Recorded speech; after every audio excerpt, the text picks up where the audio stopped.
हे ठरवून केलं. अंबादासच करतो, बाकी कोणाचा संबंध नाही याच्यामध्ये. साहेबांना काही माहीत पण नाही. साहेब आपल्या मुंबई महापालिका इतकी बिझी आहे आणि आम्ही त्यांना डिस्टर्ब करू शकत नाही. आता तुमची भूमिका काय तुमची? माझी भूमिका काय, मी त्या प्रभागात जाणारच नाही. मी जाणारच नाही. कशाला जाणार? मी जाणार नाही. रशीद मामू सोबतच आणखी इतर 6 जणांना ते ठीक आहे, ते 6 जणांना तिकीट दिलं. ते आले आमच्याकडे, मुस्लिम काही बंधू भगिनी आले, आम्ही त्यांना तिकीट दिलं.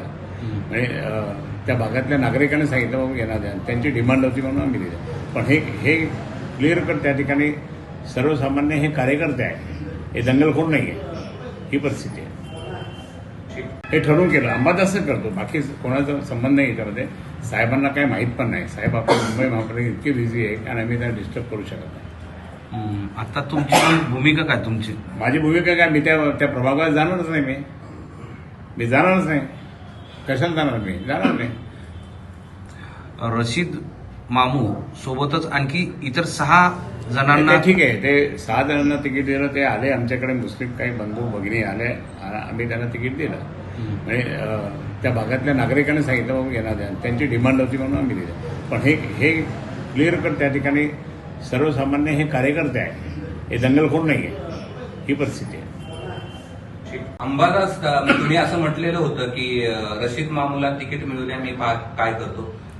तिकीट मिळालं, बी फॉर्म मिळाला, त्यांची उमेदवारी घोषित केली. चंद्रकांत खैरेंची भूमिका काय? माझी भूमिका अशी आहे की मी स्वतः सांगितलं होतं की याने आपल्या 17 जानेवारी 1986चा पहिला मोर्चा शिवसेनेचा, ती समान नागरिक कायद्यावर, त्या मोर्चावर दगडफेक केली होती मशिदीतून. आणि मोर्चा त्या ठिकाणी अस्वस्थ झाला आणि दंगल झाली.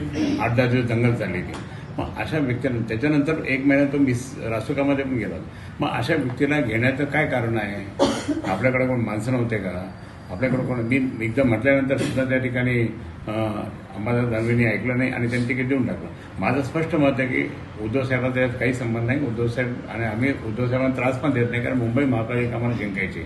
मुंबई महापालिका महत्वाची आहे आणि त्यामध्ये ते बिझी असताना यांनी हा डाव साधला. हे सगळं तुम्हाला विचारून केलं जात नाही का? मला विचारलंच नाही अजिबात. मला ती यादी जी झाली ना, मी आज सामनात पाहिली.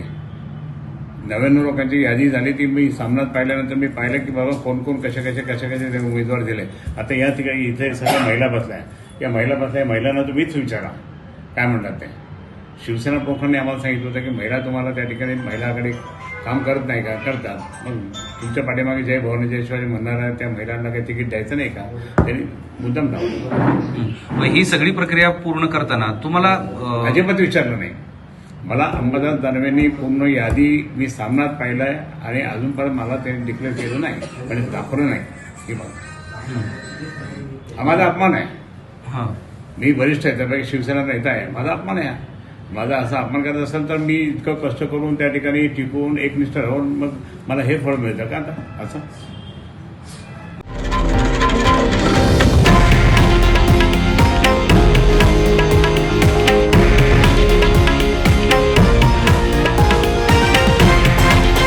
हे आहे देशातील नंबर 1 न्यूज नेटवर्क आणि आपण पाहत आहात TV9 मराठी, एकमेव.